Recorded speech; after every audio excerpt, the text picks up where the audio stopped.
The Whitmore house had been a tomb of dust and shadows for years. Silence was the only thing that occupied the rooms, settling into the corners like a thick, heavy layer of silt. Then, the sun hit the glass. Light poured through the tall windows, turning the stagnant air into a swirling storm of golden motes. The house breathed. The floorboards, long accustomed to the stillness, groaned under the sudden impact of movement.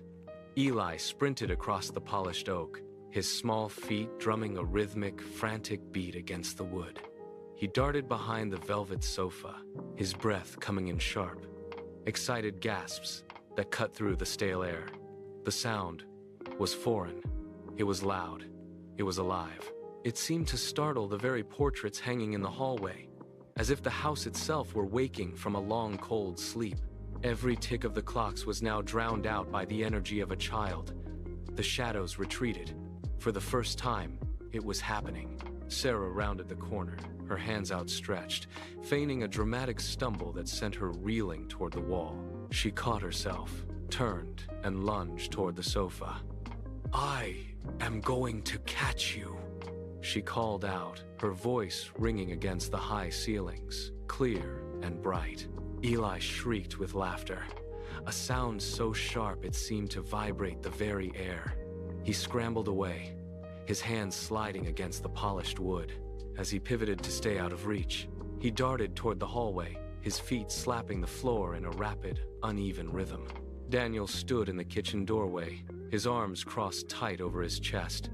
He watched the scene unfold, his jaw softening. As the tension of the past years ebbed away, he leaned against the doorframe, tracking their movement with a steady gaze. The house was no longer defined by the ticking of clocks or the cold weight of absence. It was defined by the chaotic, kinetic energy of a child in motion. Sarah caught up, scooped Eli into her arms, and spun him around. He kicked his legs, his laughter echoing through the rooms. For this brief, suspended moment, the house was a home.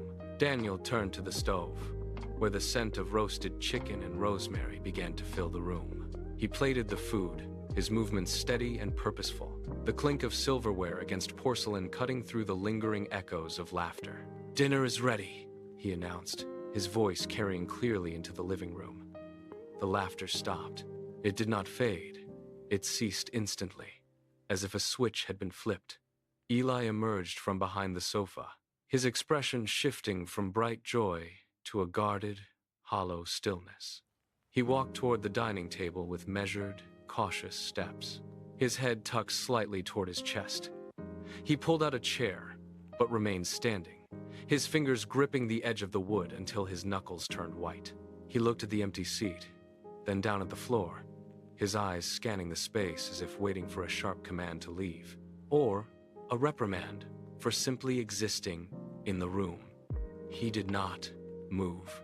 He waited, a small, rigid figure trapped in the sudden quiet. Sarah walked across the rug, her footsteps muffled and soft, intentionally slow to avoid triggering a flight response. She reached the table and placed the steaming plate directly in front of him.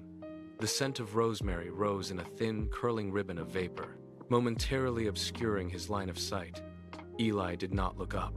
He remained locked in his rigid stance, his grip on the chair back so tight his hands trembled. Sarah reached out, her fingers closing firmly but gently over his shoulder. The contact was deliberate, a physical anchor meant to pull him back from the void. She leaned in, her presence filling the space beside him, and whispered, "You are home now." Eli stood frozen. His eyes darted toward the window, searching for an exit, then snapped back to the point where her hand pressed against his shoulder. He felt the warmth of her palm through the fabric. The tension in his small, hunched shoulders did not break at once. It shuddered. He drew a ragged, shallow breath, his chest rising and falling in a stuttering rhythm. He looked at the fork, then slowly tilted his head to meet her gaze. The rigidity in his frame finally gave way. Eli let out a long, slow exhale that seemed to empty the last of the tension from his lungs. He looked at the fork, then up at Sarah. The corners of his mouth twitched, then lifted in a slow, fragile movement. It was not a grand gesture, but it was real. He pulled the chair out fully and sat down, his movements fluid and no longer guarded. He picked up the fork, the metal clinking softly against the ceramic plate. He took a bite, the warmth of the meal grounding him further. Daniel watched from the kitchen, his jaw softening as he saw the boy settle into the space. The house was no longer a tomb of dust and shadows. The ticking of the clocks faded into the background, replaced by the quiet, steady rhythm of a life taking root. He was no longer waiting for a command. He was home.